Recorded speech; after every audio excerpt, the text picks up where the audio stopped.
Ninjas, Strydent here, and I think it is about time for me to give you guys another force-fed character spot.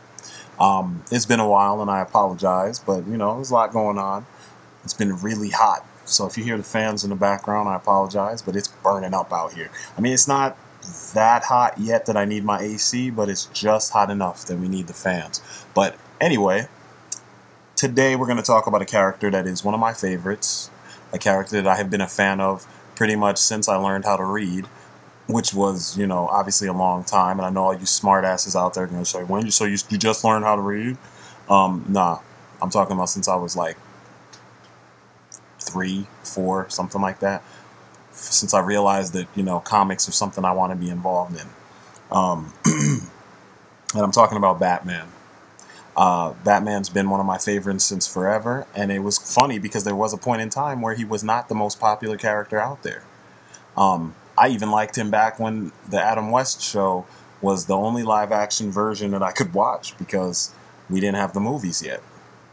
And my brother, he had those cool first, like, what, Superman 1 and 2, and, yeah, we won't really talk about the others. But still, you know, he had Superman movies to watch that were cool. And I had freaking Adam West. And then I had my comics. But anyway, the point of the matter is, over the last, I don't know, several years, Batman has become, like, beyond a household name. I mean, he's been a household name for a while, but now it's to the point where he is, like, a global franchise. And he has been a big franchise, but now he's to the point where you have to really be sleeping under a rock to not know who he is. There are so many versions of the character, so someone has seen at least one version. You don't even have to be a comic book fan. You could be a movie fan, video game fan, whatever. You've seen Batman. My personal favorite versions are the DC Animated Universe versions, which would be the animated series, Justice League and Justice League Unlimited, and then Brave and the Bold. I feel like the animated series and Justice League Unlimited are the same guy. Same exact guy. You can feel he's older. You know, you feel that progression. Whereas Brave and the Bold is that time period that the animated series didn't cover. The animated series focused on Batman's time and his dealings with the criminal element in Gotham and around Gotham, and he rarely left, you know, his comfort zone, you know? And it was pretty much showing you how he got to the point from when he figured it out to when he got to the point where he was this feared, crazy character. But anyway, I'm going to give you the reasons why I feel that Batman has become a force-fed character. I got 10 reasons, so stay tuned.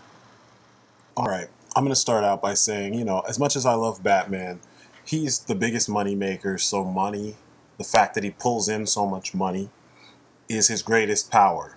If he keeps on pulling in that kind of money, DC will never kill the character off, nor will they allow him to grow past a certain point. So, the fact that he became so popular in a short time, coupled with the fact that he makes so much money, it almost makes him invincible. And it makes him safe from any actual repercussions that may happen in his universe. We knew who he was. The '89 movie just put him on the map as like a worldwide phenomenon for people who weren't reading. You know what I mean? And then the animated series kind of like brought mainstream appeal to the character because then other people were realizing how deep he was. I mean, like after the movies, just think about how many people were paying attention that before they kind of looked down on comics in general. I mean, just think about all the video games. I didn't say all the good ones. I said just think about all the video games. But then think of how many of those video games actually were good. The same goes for his movies. Think about how many movies Batman has had, and then think about how many of those movies were good. You know? Pretty much there's like 4 good Batman movies. 3 if you're a stickler, kind of like I am. And if you don't count the animated movies, because I think most of the animated movies, actually all the Batman animated movies are good. The weakest one, in my opinion, is Year One. And it's just because if you leave out a lot of the information and you, it seems like when you jump to another medium, it's kind of boring. They should have tweaked things instead of making it so close to the original subject matter to the point where it was pretty much like you may as well just read the book, you know? But that's a whole nother story. But anyway, like I said, there were a lot of different versions of Batman, a lot of different things that make up Batman as a brand, and he got too big in a fairly short period of time in a way that happened so fast that we got a lot of quantity, but we didn't get as much quality. Next, Batman existed in every form of media. And now this isn't a bad thing per se, because, you know, from a business standpoint, this is what you want, you know? If War of the Gods was to get this big, I'd love it. It's just that I wouldn't want it to affect the stories that I tell. And because I'm not a big company, I don't have to worry about that shit. But if you think about Batman, every so often, because of all the different media that shows up and the fact that comics are striving to become mainstream, or they had been striving for a while to gain mainstream recognition, it kind of fucked up the direction that some of these stories were going in, because they were taking their cues from alternate forms of media, you know? And it's like, comics are comics. They should stay true to the people who they were kind of directed at from the giddy up, you know? I've been reading comics since I was like 3 years old. I don't necessarily want to see the story change just because now it's being adapted for this generation on television, you know? It's like mythology. It doesn't change. It's mythology, you know? And I expect that stuff to stay the same way so that it can be fresh to the new reader when they decide to pick it up or when they're exposed to it. It shouldn't have to change because there will be new readers. You feel what I'm saying? It's just one of those things. That brings us to the third reason. Too many writers doing their interpretation of the character. Artist ego. That is the biggest enemy of a team project when involving, you know, when dealing with art. And it seems that too many of the artists or writers that are working in comics today have monster-sized egos. Now, don't get me wrong, some of them do really awesome work, but when a character's been around as long as Batman and Superman, they're pretty much two of the main characters that everyone else is based off of. How does your ego get to come in and dictate how many times we have to redo the character? How does your ego decide that we should shit on the writing that came before that was actually good, you know, that was up to par? If it was a shitty job and it didn't sell, I'm like, yeah, you got free reign. That makes perfect sense. But there are a lot of people who wrote really definitive stories that kind of shaped the way we think about the character, and their work should have been respected as opposed to shat on, so that this already multi-million-dollar, maybe even billion-dollar franchise character could evolve a little bit. You know what I'm saying? Like, it just doesn't make sense that just anyone seems to be allowed to create their own version. You know, it's almost like, it's like Marvel and DC allowing fan fiction to be canon for their characters because they think someone will buy it. In some cases, that's a good thing. I think in many cases, it's not.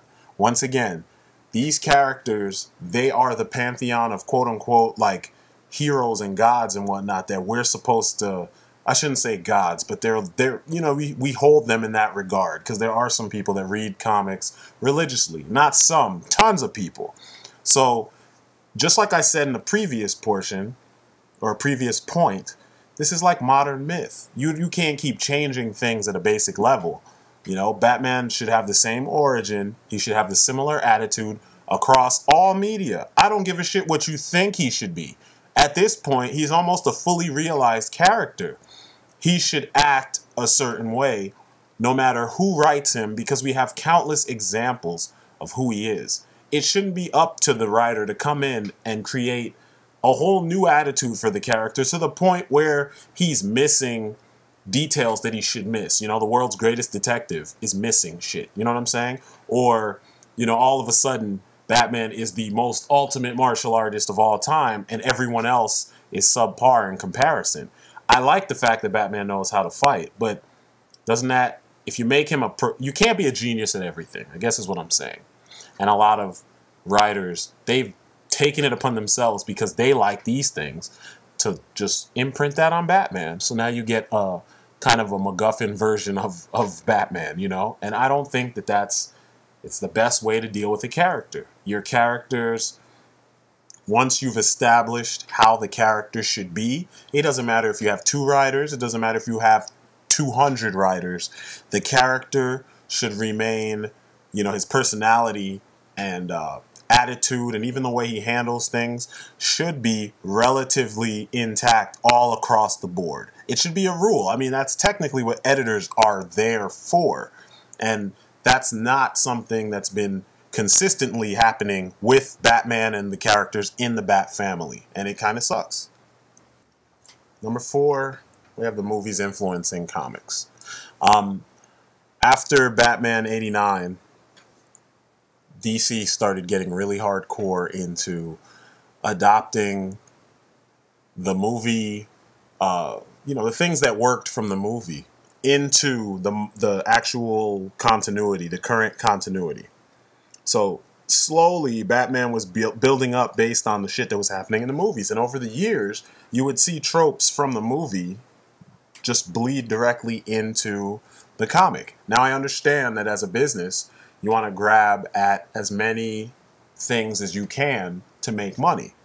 You know, now you have an audience that didn't read comics, that from the movie, they have an idea and an understanding of the character, and now they're interested, so you want to cater to them. But at the same time, that shouldn't affect the continuity that was established before the movie. Now, a lot of books from all kinds of companies that have had movies in the last couple decades, it's become one of those things where it's just like, oh, expect a movie version of that character, you know, in comic form, or expect the movie stuff to bleed into your comic because that's just the way it works, you know? I don't like that. I don't think that makes any sense, you know? And then there's the whole concept of because it's a movie, you have to change things that were already established and worked out and make sense in the comic form. Now, listen, I feel that if you think that, and this is the movie execs I'm talking to, if you feel like shit that works in comics can't work in movie form, then make your own character. Make it loosely based on an existing character, because there are novels. We saw other comics like Sin City turned into a film and it worked. We saw Lord of the Rings work because translation means you take what exists from its previous form and then you change it so that it's understandable again. The original material is understandable in another form. Plain and simple. It doesn't mean that you take what exists, you cut out certain things because you don't like them or you don't understand them or it's over your head or it's too fantastical, and then you make it this dull, boring, generic thing. And this is a problem that this generation has done to a lot of our heroes. Marvel seems to be fighting against this, which I have to give them props because all their movies have been pretty consistent with making their characters' powers very evident and like the story being very true to the original story with minimal changes. And if they do change things, it's for the sake of continuity or for the sake of better pacing most of the time, you know? Or some, because a lot of their stories, the origins make less sense than some of the mainstream DC characters' origins, you know? They go overboard. But still, I wish that that they would keep this thing separate, you know? Stop letting the movies influence the continuity. Let the continuity be its own thing, because the comics came first. Batman's been around for 73 years. That says something. Number 5. There's no payoff anymore. Literally, Batman has seen everything and done everything, and because of this goddamn Batman line, Ed Morrison's, survival instinct power, there's really no payoff. You follow a superhero to see him go through the ringer. Like I explained before, this is just basic writing. Your heroes go through what they go through. You want to see them make changes in their life. You want to see them evolve. And then you want to like enjoy the victories that your hero may achieve. But if there's a guaranteed win hanging over your hero's head, What's the payoff? Why would you even read these books? And it's strange to me that DC wonders why, actually Marvel does the same thing with Wolverine, and they wonder why the sales suck. Kids don't buy comics. Adults do. And we know in our heart of hearts and in the backs of our minds, even if we like a character, we want to see them go through things. There's a reason why Cap and Iron Man were selling so much in and out of that Civil War period. And it's plain and simple. It's because they were going through the ringer. Granted, some of Cap's crap was the same as Batman's crap. The fact that the heroes were going through this weird situation, it kind of made people say, damn, my hero is being put through the ringer. What's going to happen, you know? And you want to see more. With Batman books, you know motherfucker's not going to die. He makes entirely too much money for DC, like I said before. Number 2, the book is called Batman. Number 3, anytime they kill off a character, they just bring them right back. So there's no point. None at all. So honestly, all you're going to do is read these books to either enjoy the art or to, I don't know, see who the villain is, which was another issue that I hated about the Batman movies, because this goes back to the movies. The movies encounter these things sooner than the books do, because the movie has to distill a lot of the information that these books have been telling over 70 some odd years. Michael Keaton kind of got tired of the idea of the movies becoming more about the villains and less about Batman, because Batman's mysterious, he's dark, he only has limited screen time. They treat him more as like a vehicle to get things going. But the villain takes center stage because he's always different in each movie. So it's kind of strange that this is the way that they're going to treat pretty much all the Batman comics, you know? And it bothers me. It bothers me greatly, and that's why I don't buy Batman comics anymore. I haven't bought Batman comics in years, actually. Number 6. Conveniently bad plot twists and MacGuffins and etc. Actually, I should just say conveniently bad storytelling altogether. Example, the whole Court of Owls arc in Batman.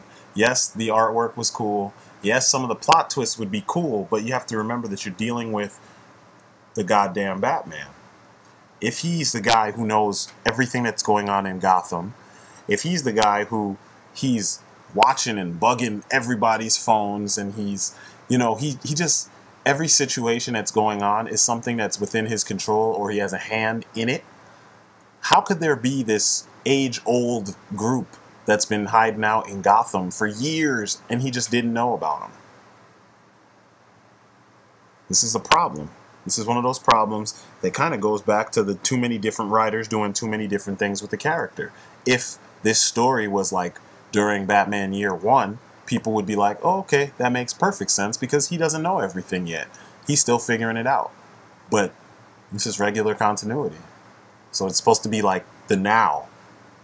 And he didn't know that these guys were there? It was bogus. I mean, the world's greatest detective. This dude studies everything. That's all he can do, because how else would you hone your detective skills? You study the fuck out of everything and anything. And, you know, your deductive reasoning skills have to be up there. So there had to have been something that he could have been like, oh, this would belong to this, and then it would lead to something else, and then you'd be like, oh, guess what? There's a Court of Owls. I didn't even know about them. Now I do. But they give you this whole crew, and he had no idea they were there all that time. Conveniently. I'm not feeling it. And this is where the fans have to ask for more. Too many fans just eat up what's given to them because it's given to them. You don't have to be a professional writer to see that someone is not really giving you what you want. And I point these things out because unlike some of the other superhero books, Batman is always written in a very serious tone. And it's written like it's trying to win an Oscar sometimes, or like it's, you know, it's trying to be real life. And I get it. It's got the gritty edge to it. I get it. I understand. But what I'm saying is, in a book that takes itself so seriously, every angle has to be accounted for. And a lot of these books don't do that, you know? When Dick Grayson decided to be Batman, in the, when Batman was supposedly dead, and he kicks Tim out and then has Damian be, or, he tells Tim he sees him as an equal, so you don't get to be Robin. Some people were like, what? I know I was. And that was a point in time where I was even less motivated to buy books, but I was interested in what was going on because I wanted to see if they were going to leave Bruce dead, because Batman could live on without him. But, that was disappointing too. Tim Drake is one of my favorite characters, and I noticed he's another one who's been getting shat on. And this goes back to too many writers doing different things with the same characters and not paying attention to what came beforehand. Damian Wayne is not that interesting of a character. A lot of people like him because he's got an attitude. But, I mean, you can only have so many assholes in a book before the book just gets boring because everybody's an asshole. And that seems to be where a lot of the Bat books go. It's like, oh, we're all assholes. We're all anti-heroes. We all hate everything. We all want to beat the shit out of everything. Okay, I get it. Gotham is gritty. It's nasty. You got to be hard to survive.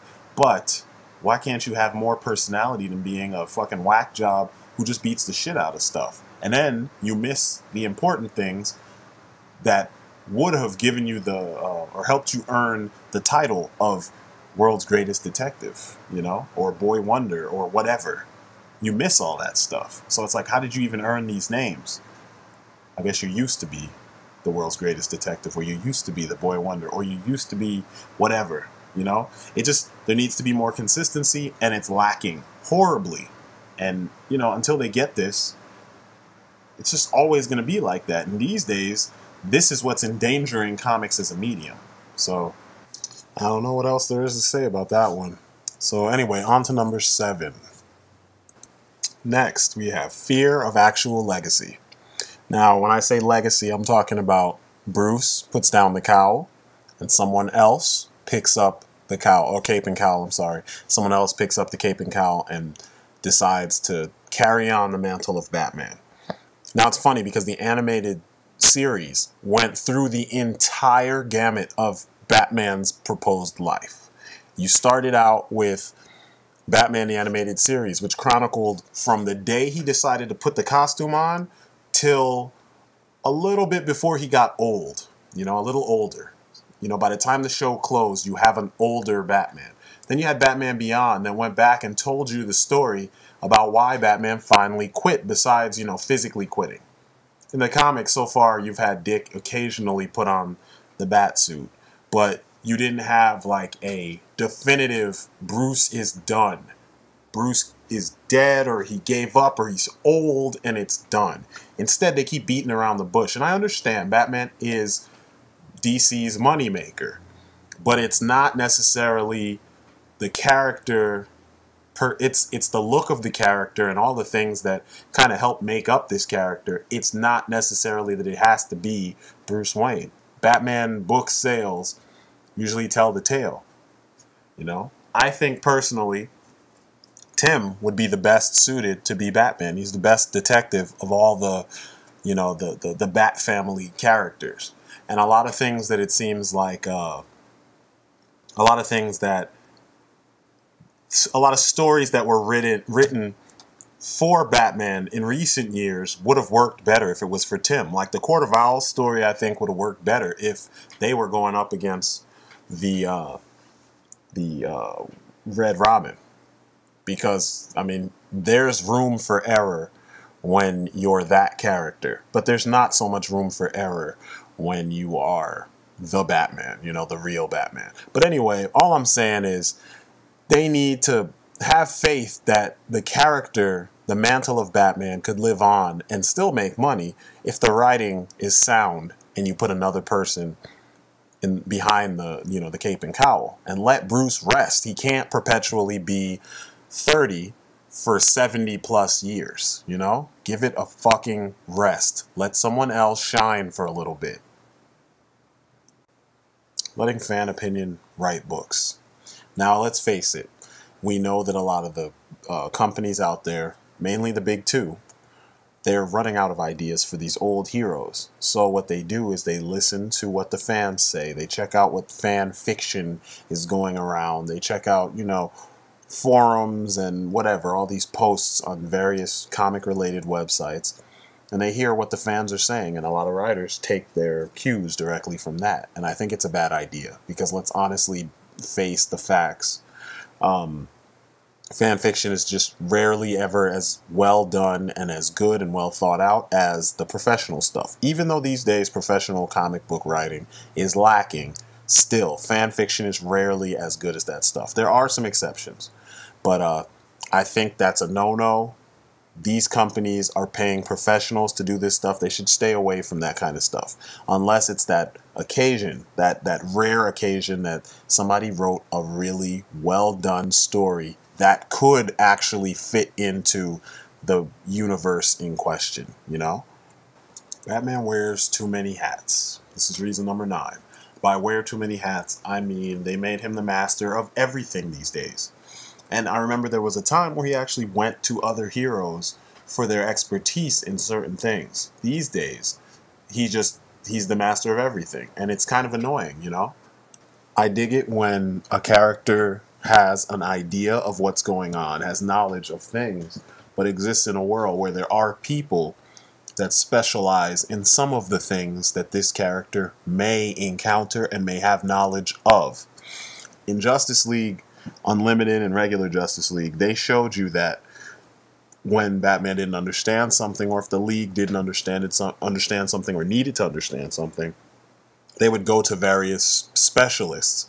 For instance, the foremost specialist in nanotechnology was Ray Palmer, the Atom. So Batman was like, we got to go get that guy immediately. More of that needs to happen in the comics. It's instead of Batman just being able to do everything, you know? During that whole OMAC saga, the first, well, it wasn't really the first, but the one when Batman did the whole Brother Eye thing and, you know, he made all the crazy evil OMACs that were trying to kill everybody. Batman made all that shit using crazy technology. When did Batman get that good? If he's that good, why don't he make drones to help him protect Gotham City? You know what I mean? So there's these little things. It falls back into what I was talking about in the other video about racism in comics and whatnot, and how, you know, with Mr. Terrific, they dumb him down to make other people seem really awesome. You know, and Batman is one of those characters. Batman is the most awesome fighter. Yeah, he's supposed to be good, and I get he fights on a regular basis, but aren't there other people in there that should be better? You know, because that's all they do. So, you know, limit some of these things that this guy is supposed to be awesome at. You can't just constantly chalk all of his success in every area up to the idea of him just being a jack of all trades. You know, there has to be a definitive, like, he is a master of these things. He adapts to most situations, but he could use help in these areas, because that's one thing I have to keep giving the DCAU props for, because they show you that he's not a master of everything. He's seen almost everything, or he's done a little of everything. I mean, like, the limitation, there should be, I guess what I'm trying to say is there should be a limitation to this man's scope. I get that he should be able to do most things, because that would make up for the lack of a power, but that should be it. You shouldn't be able to, he shouldn't be able to do magic, and you shouldn't be able to do, I mean, we have characters that he could call on for help so that, you know, he can defend against these things, you know, or he could work with them to help defend against these things. It doesn't, to me, it takes away from the skill level or the coolness of the other characters when you have him pull a Snake Eyes and just be the greatest at everything, or, you know, whatever you want to call it, Snake Eyes pulling a Batman or whatever. But you need to spread the love, you know what I'm saying? And my final point is the Batman's relatability myth. Now, a lot of people have said that the reason why, and I mean, I guess there are some aspects of this that are true, but the reason why people like Batman more than Superman is that he is more relatable. Now, unless you have ridiculous psychotrauma, you know what I'm saying? Like, I'm talking like a traumatic experience to the umpteenth degree. You can't relate to him. Unless you are a billionaire, you can't really relate to him. I mean, let's just be real. 95% of the superheroes that exist, They're like white males for the most part, you know? So if you're white, I guess you can relate because you're white. But you're not a billionaire. You don't have the trauma he's had. Some people have had trauma, but the average hasn't. You know what I mean? We're not all in peak physical condition, nor do the majority of comic book readers actually try to maintain that level of health. So you can't relate to that aspect. A lot of people who claim to relate to the character, they really don't share much in common with the character. So it's this false sense of relatability. The only aspect I could say that a lot of people easily could relate to is the whole loner portion of Batman's personality. Because let's face it, society makes loners or has made loners cool. Realistically, it's not the coolest thing to be a loner. But a lot of people do, for different reasons, find themselves more at peace or easier to, they can deal with being by themselves. Some people, it's forced on them. Other people, this is just who they are. So because Batman does these things, they're like, I can relate to him. Let's be real. If you don't have like I said before, if you don't have the immense trauma that he went through, you haven't gone through the psychological stress that this character went through since he was a kid, that's one level you just won't relate to him on. If you're not a billionaire, you won't relate to him on that. If you're not a teetotaler, you won't you won't be able to, or straight edge, I guess. Like super ridiculously straight edge, you won't be able to relate to him. And that's an area that's even less covered in comics than some of the other stuff. If you're not a master of everything, and when I say a master of everything, I mean you really are a master of everything, not an elitist gamer, pain in the ass troll, YouTube, or internet thug. I'm talking about like you really have mastered everything, and you're not bragging about it. You just know it. You can't relate. There's been the argument of like, why people like Batman better than Superman. But realistically, Superman is more relatable for the average person because not only does he have the abilities we all wish we could have, but on top of that, he's just a better person. He's what we were all taught to act like to some degree growing up, in most regular households, Your parents pretty much teach you not to be a dick.